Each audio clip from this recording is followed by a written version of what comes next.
Je suis Khady Gueye, directrice générale des terminaux vraquiers du Sénégal, plus communément appelé TVS.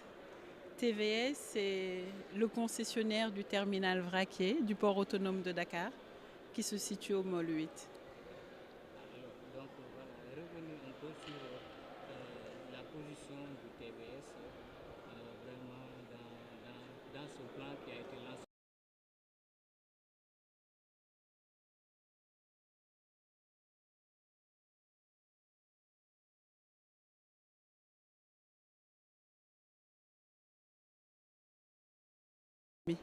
Sénégal de façon globale.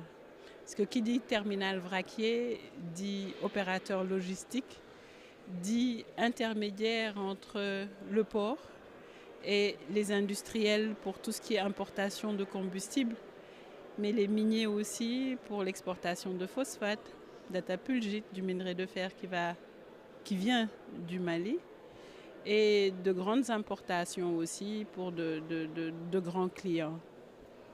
À ce titre, depuis la mise en concession en 2014, jusqu'à ce jour, TVS a effectué d'importants investissements structurants qui ont permis de changer radicalement les performances du port de Dakar en termes de traitement de vrac.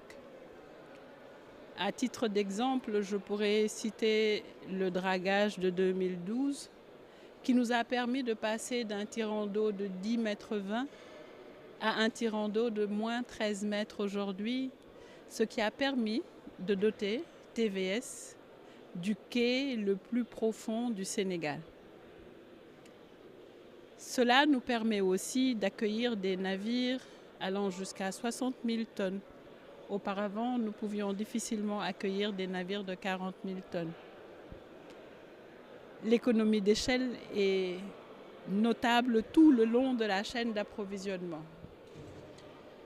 Avec un investissement de cette nature, toute la chaîne logistique gagne en performance. Puisque là, nous accueillons 3 navires, maintenant c'est 2 navires. Les temps d'attente en rade sont significativement diminués.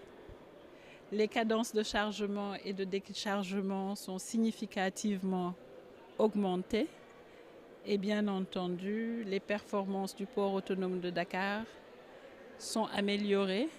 L'économie sénégalaise est quelque peu boostée. Nous n'avons pas l'intention de nous arrêter en si bon chemin, vous pouvez bien l'imaginer. À l'heure où je vous parle, TVS a reçu en janvier 2026 2 grues Liebherr, qui sont ceux qui sont juste derrière moi, qui ont été réceptionnés par TVS. L'une est déjà montée et a commencé à opérer. L'autre est en cours de montage. Chacune des grues a une capacité de chargement et de déchargement de 1000 tonnes/heure. Cela va aussi nous permettre de booster les performances du port autonome de Dakar. Nous effectuons des travaux de rénovation et d'extension du terminal actuellement. Et tout ceci rentre évidemment dans le cadre de cette stratégie que le port autonome de Dakar a mise en place pour renforcer la compétitivité du port de Dakar et capter le trafic de l'Interland. Très bien. Alors, revenez un peu sur vraiment voilà, ce plan qui a été lancé aujourd'hui. Aujourd'hui, quelles sont vraiment les ambitions du TVS à accompagner ce plan vraiment justement durant ces 5 ans? Bien entendu, j'ai l'habitude de dire d'un terminal de manutention, nous sommes passés au terminal avec le quai le plus profond du Sénégal. Donc nous réitérons notre engagement à accompagner le port dans son développement à travers le Sénégal et partout où nous serons invités.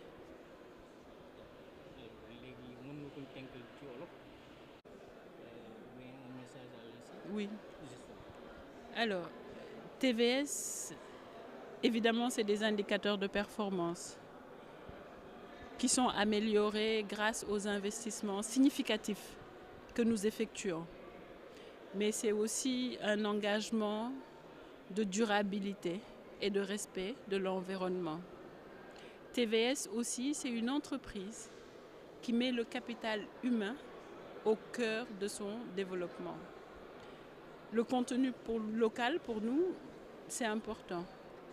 L'ensemble de l'effectif de TVS est un effectif local parce que nos employés sont formés, les transferts de compétences sont effectivement effectués par la maison Merci Invest que vous connaissez peut-être, qui est un opérateur international de terminaux portuaires spécialisé dans la manutention de vracs solides et de vracs liquides.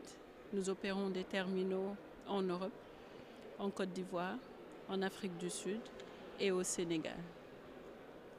Mais cela n'empêche pas que nos employés sont des employés locaux formés aux méthodes et aux techniques, aux standards les plus élevés. C'est ça TVS.